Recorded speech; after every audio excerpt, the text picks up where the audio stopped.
So, why do you need a contingent investment? To understand that, let's take an example. So, every year in Cambridge, in the summer, they have what they call the Cambridge Shakespeare Festival. And you go buy a ticket, you sit in the gardens of the colleges, and then you watch a Shakespeare play like The Midsummer Night's Dream, Romeo and Juliet, whatever. And it's a lovely experience. But there's one problem. And the problem is the weather. So, what is the issue here?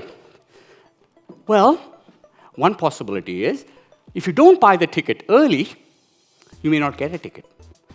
Right? But if you buy the ticket early, what happens? So if you buy the ticket now, you are guaranteed a ticket. The con, of course, is to get there, it pours down cats and dogs.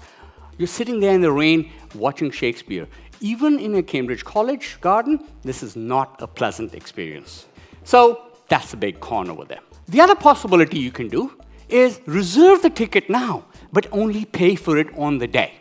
By the way, this is also very common. So for example, when you make a restaurant reservation, many restaurants will ask you for your credit card up front.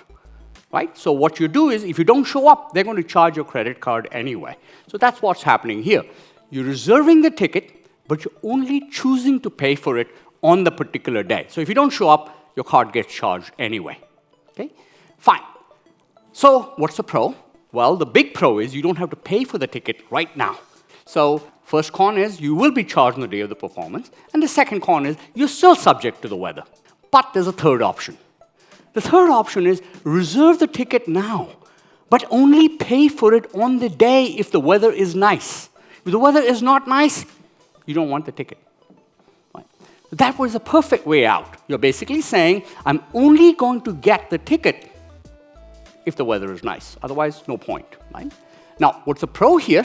You don't have to pay for the ticket now, but the con is essentially, now the festival is bearing the risk.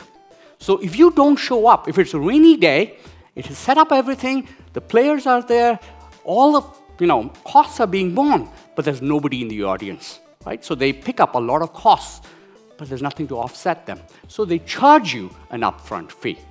So to put this in thing, that's called a forward contract, and this one here is called an option. Right? Okay, so the question now becomes, what are these contracts? So these are two contracts I talked about, forwards and futures.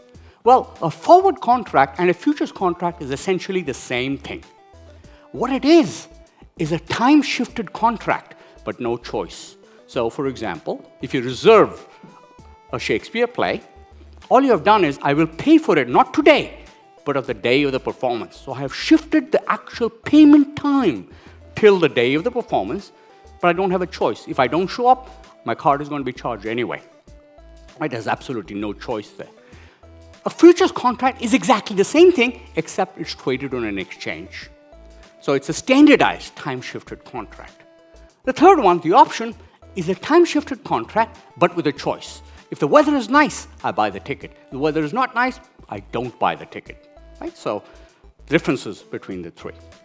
The question is, how do you value these contracts? That's the presence of option pricing theory.